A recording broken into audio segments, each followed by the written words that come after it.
Hola a todos. En la clase de hoy vamos a ver la desigualdad de la renta y de la riqueza en las economías. Entonces, para empezar vamos a ver cómo los economistas miden el nivel de desigualdad que tiene una economía. La desigualdad, hablamos de las diferencias que hay entre las personas y las familias que tienen más dinero y ganan más al cabo del año y las que ganan menos. Eso es lo que queremos medir, la desigualdad en la renta. Entonces, los economistas utilizan el método que se llama el método de los quintiles. El método de los quintiles consiste en dividir a la población en 5 grupos y cada grupo tiene un 20% de la población. Y de ahí 20% de la población es un quinto, es un quintil. Entonces, imaginemos que ponemos a toda la población del país en fila, empezando por la persona que menos gana y terminando por la que más gana. Entonces, vamos contando del que menos gana y cuando llegamos al 20% ahí paramos y decimos este es el primer quintil. El primer quintil es el 20% de la población que menos ingresos tiene al cabo del año. Luego seguimos sumando familias y cuando el siguiente 20% sería el segundo quintil, luego el tercero, el cuarto y el quintil superior. El quinto es el quintil superior, que es el 20% de familias que más renta ganan. Muy bien. Pues teniendo esos quintiles, vamos a ver cómo se dividen esos 5 grupos, por ejemplo, en Estados Unidos en el año 2010. A ver, el primer quintil estaría formado por las familias que llegan hasta los $28.000. Todas las familias que ganan entre nada y $28.000, pues están en ese primer quintil. El segundo quintil estarían las que ganan entre 28.000 y 50.000. El tercer quintil entre 50.000 y $75.000. El cuarto quintil entre 75.000 y 115.000. Y el último las que ganan más de 15.000. Más de 115.000.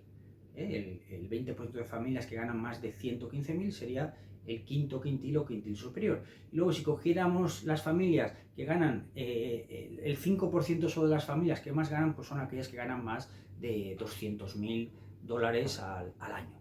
Y así tendríamos en este cuadro pues cómo se clasifican esos 5 quintiles, esos 5 grupos según su nivel de renta, y cada familia, pues según lo que ganen, podría saber en qué quintil está. Muy bien. El siguiente paso es ver cada quintil, cada grupo, qué parte de la renta total del país se lleva. Vamos a ver los datos también para Estados Unidos para el año 2010. Entonces, en el año 2010, el primer quintil, el 20% de la población se llevaba el 4% de la renta del país. Vemos que siendo el 20% de la población, solo se lleva el 4%. Para que hubiera una igualdad total sería que el 20% se llevara el 20% de la renta del país, que es la producción del país. Y solo se lleva el 4%.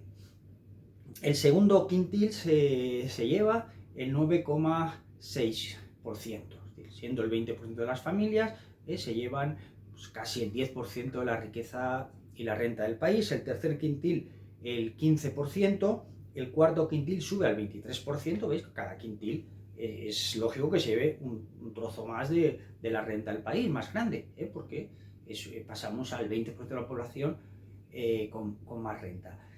Y el quinto, el último, se llama el quintil superior, se lleva el 47,8% de la renta del país. Siendo solo el 20% de las familias, se llevan el 47,8% de la renta del país. Y si cogiéramos el 5% de las familias que más ganan, se llevan el 20,8% del PIB, de la renta del país. Bueno, pues es una forma muy sencilla, pero muy clara de medir la desigualdad que hay en esta economía.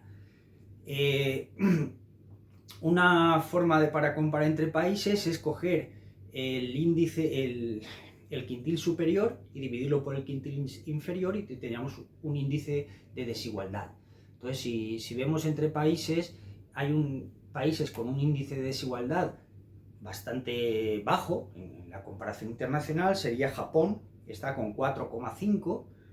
Ese 4,5 significa que el 20% de la población de Japón que más gana 4,5 veces más que el 20% que menos gana. Eso te mide el índice de desigualdad en Japón, que es de las más bajas del mundo. En Alemania estaría en un 6,9. Luego hay países que tienen una desigualdad media. China 13,2.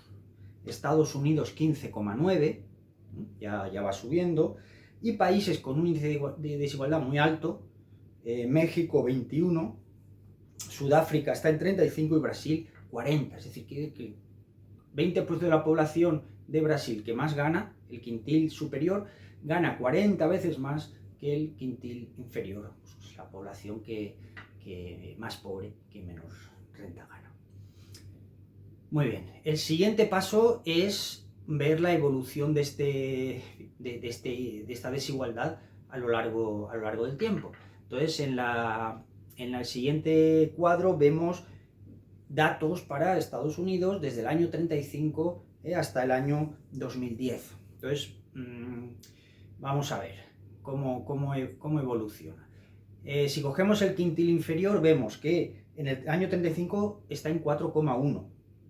En el año 50, vamos de década en década, va subiendo a 4,5, el 60, 4,8 y en el año 70, 5,5. Es decir, que ahí hay cada año el 20% que menos gana un poquito más. Es decir, que hay un ciclo de mayor igualdad, se tiende hacia la igualdad.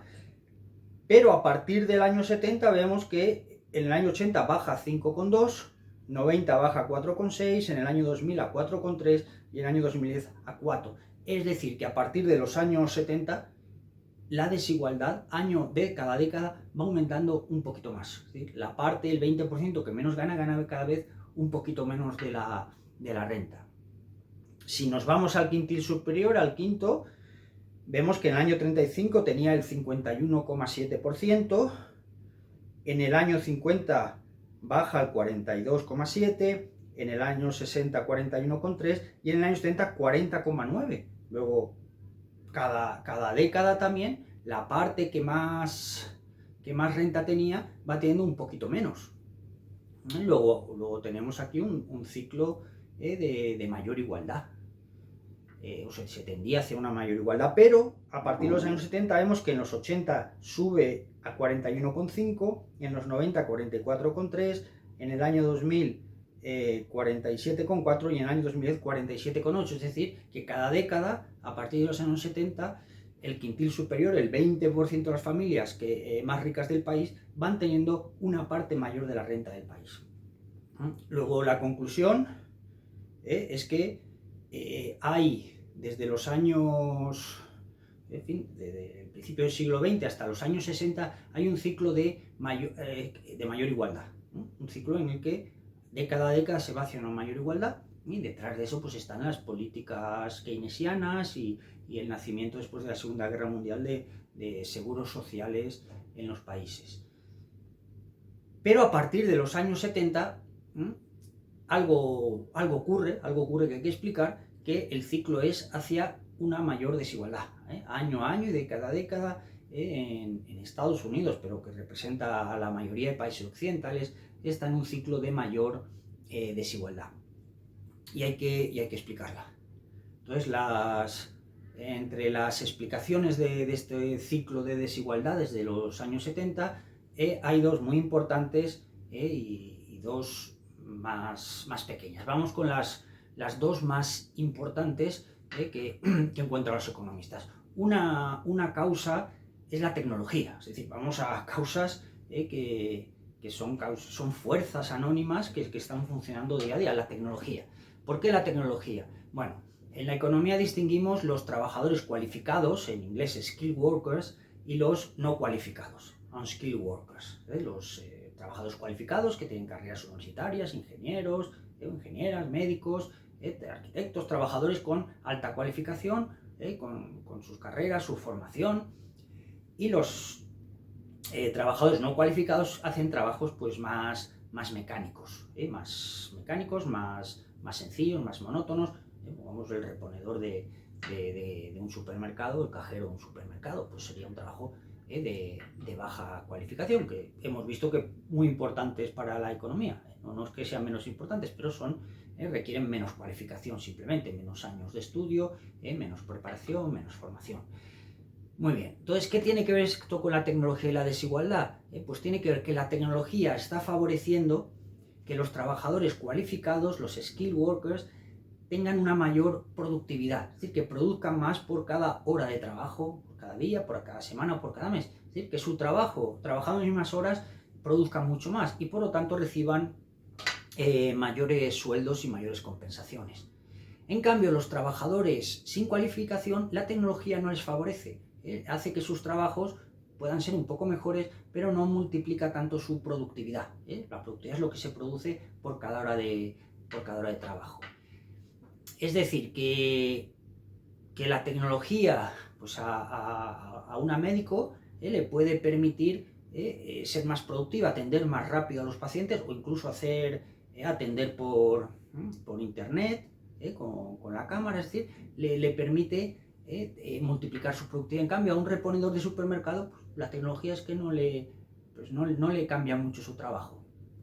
No hace que lo haga mucho más rápido y que sea mucho más productivo. Bueno, si esto es así, si la tecnología en general y en términos medios favorece más a los trabajos que son cualificados, pues hace que esos trabajos vayan cada vez ganando más. Y como van ganando más, pues el quintil superior va creciendo su participación en la renta.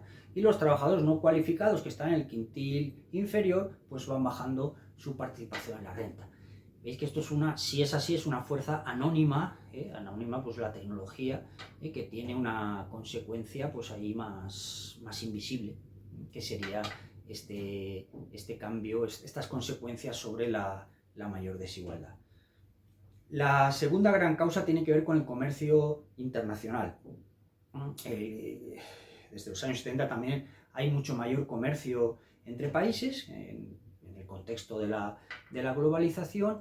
Y entonces, ¿qué pasa? Pues que si los países occidentales se han especializado en productos que necesitan una mayor tecnología y trabajadores con una preparación más tecnológica, y en cambio los productos más sencillos de fabricar, la ropa, los zapatos, los productos son más mecánicos, se producen en otros países.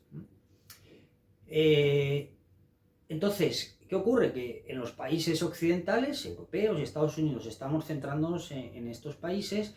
¿Qué trabajadores se necesitan? Pues trabajadores de mayor formación, de mayor cualificación, de mayor grado universitario. Y esos trabajadores ganan más porque se están produciendo esos productos, por ejemplo, medicamentos, por ejemplo, programas informáticos. En cambio, para la fabricación de los ordenadores, para cuestiones más mecánicas, pues esa producción se lleva a otros países asiáticos, otros países del mundo. Y por tanto es en esos países donde se necesitan trabajadores no cualificados, y es allí donde pueden subir los salarios de los trabajadores no cualificados. Pero si en Europa no se necesitan esos trabajadores no cualificados, porque no se producen cosas que necesiten trabajadores no cualificados, pues sus salarios van bajando. Así que el comercio internacional sería la segunda gran fuerza que va haciendo que los trabajadores menos cualificados, que están en los quintiles inferior y en el segundo, pues vayan ganando cada vez menos, porque su trabajo es menos valorado y por lo tanto reciben menos salarios. Y los trabajadores que están en los quintiles superiores, sus salarios suben porque sus trabajos son más demandados, porque lo que ellos producen se produce en los países occidentales.